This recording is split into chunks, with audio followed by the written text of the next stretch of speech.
that is a little unique. I'm actually going to take a chapter from the Bible. I'm starting with the Gospel of John, chapter 6. And we're going to try to understand, we're going to do a little autopsy on what was it that made so many decide they no longer wanted to follow Jesus. I thought, that was a real concern. When you read those verses there, now you can't forget that verse, John 6:66. It kind of gets your attention. But in John chapter 6, just to return to the scripture reading again, it says in John chapter 6, verse 66, "From that time, many of his disciples went back and walked with him no more." They have abandoned Jesus. And it isn't just that they didn't desert, like soldiers that say, "I just don't want to fight anymore." The word it's kind of an ugly word. It's defect. They defected.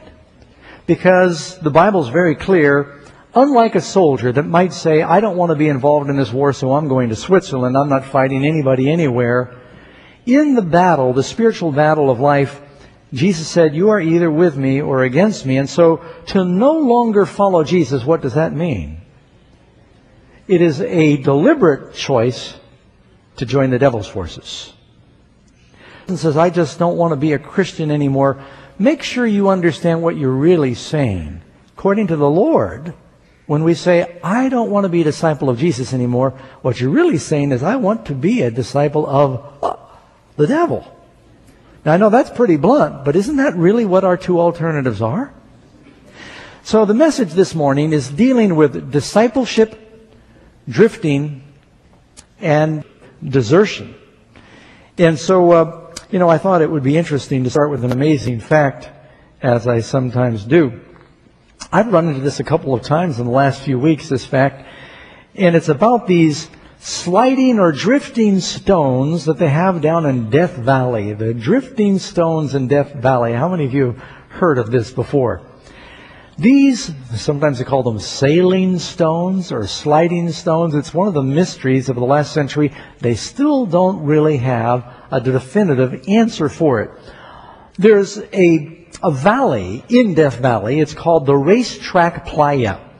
And it's basically a basin that's way below sea level that is covered with these minerals and salts and clay. In the winter, it's frozen. It's a wet clay bed. And then most of the summer, it's just baked dry. But when you walk out there in the summertime, there are very clearly, seen everywhere, these tracks that look like the stones went on a journey. They're clearly caused by the stones. And keep in mind, some of these stones are 100 pounds. These are not little rolling stones. I want to thank Cheryl. She got a real good picture of one off the internet. Some of the tracks that they leave are 3,000 feet long. Now, this was first noticed 100 years ago. And geologists and scientists have studied it for years. And what's amazing is sometimes they all of a sudden take a 90-degree turn. It's like they change directions. And I can't show you all the pictures. I've also got some where they cross each other or they bend. And it's really a mystery. The closest theory they've got, and by the way, nobody has ever been, it's not like these crop circles that you hear about where someone sneaks out at night and they flatten them out and then they say aliens came. They can tell this is a natural occurrence. It's not done by men. These lake beds have no tracks in them of people when they first see them at the end of a season. They've never recorded the stones moving, but they know they're moving. The closest theory they've got is in the winter.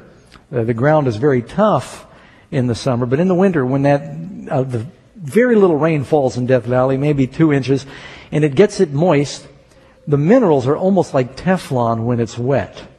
And then the winds pick up in that valley because it's sort of a funnel up to 90 miles an hour over hurricane velocity, and it doesn't take a lot when you've got ice and Teflon to move a stone. That's the only thing they can come up with. The other idea is that when it's wet, something's happening magnetically underneath the stones because it is the lowest place on the planet. This doesn't happen in Nevada. There's nowhere else quite like it. It's a very interesting spot. Sliding stones. When you make a decision to be a Christian, you want to put your anchor down and not drift.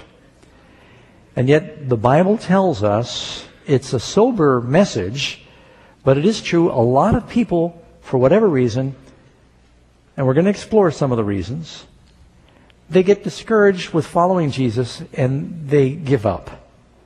You know, Christ tells that parable, and maybe I'm jumping ahead of myself. I won't talk about that just yet. When we talk about those who defect or desert the Lord, sin entered our world through a major defection. Jesus had an angel by the name of Lucifer that gave up and decided he no longer wanted to worship Christ and follow him. It's because Satan became preoccupied with himself. For you have said in your heart, I will ascend into heaven. I will exalt my throne above the stars of God. I will also sit on the mount of the congregation on the farthest sides of the north. I will ascend above the heights of the clouds. I will be like the Most High. Instead of wanting to let God be God, Lucifer said, I want to do my own thing. And he defected. Ultimately, it turned into a rebellion. He left heaven and he persuaded 1/3 of the angels to defect with him. That's in Revelation 12:4. His tail drew 1/3 of the stars of heaven and did cast them to the earth. Jude, verse 6 says, the angels that kept not their first estate, but they left their own habitation. Now, what happened to the devil and what happened to the angels is going to happen to many people. They're going to become discouraged for several reasons with following Jesus, or deceived, and abandon their faith. Paul talks about this experience. Paul was in jail and he had worked with a number of saints through Asia, and some, because of the persecution of Nero, they gave up their faith. Have you ever felt forsaken? Some people, they desert in their marriages. Some people desert in their church.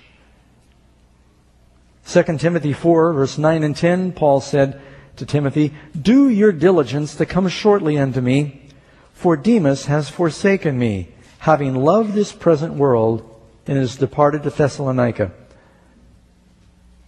Crescens to Galatia, Titus to Dalmatia. Paul, can you hear it? He feels so alone. And then you read this also in 2 Timothy 1:5.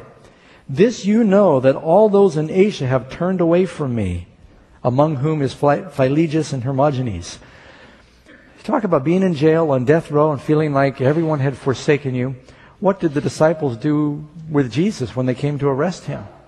It says they all forsook him and fled. And I'd like to think, Lord, if I was there back then, I would have stuck with you. But we're all tested sometimes. How closely are we going to follow the Lord? When the going gets tough, or when we don't get what we want, will we desert? Or will we become stronger as disciples? Now, there's that parable Jesus tells in Matthew chapter 13 about the 4 different kinds of soil. Scorched and choked. 2 of them don't make it. You know the parable? Some fell by the wayside. It's gobbled up by the birds. Well, it didn't even get started. But 2 of those 4 seeds, good seed, they sprouted. But one was choked by vines and one was in rocky soil. One was choked and one was scorched by the heat when it came up. And only 1 out of the 4 seeds actually bore fruit. Of all the crowds that started out following Jesus, not very many stayed with him. And that probably is going to be repeated in the last days. I want to be one of those that's going to stay right to the end, don't you? Doesn't Jesus say something about he that endures to the end, the same shall be saved? Why does Jesus say that? Because many will not endure. For a variety of reasons, they'll become discouraged, they'll jump ship, they'll desert, they'll defect, and others become stronger as disciples. Now, when you look at John 6, and we're going to go there in just a minute,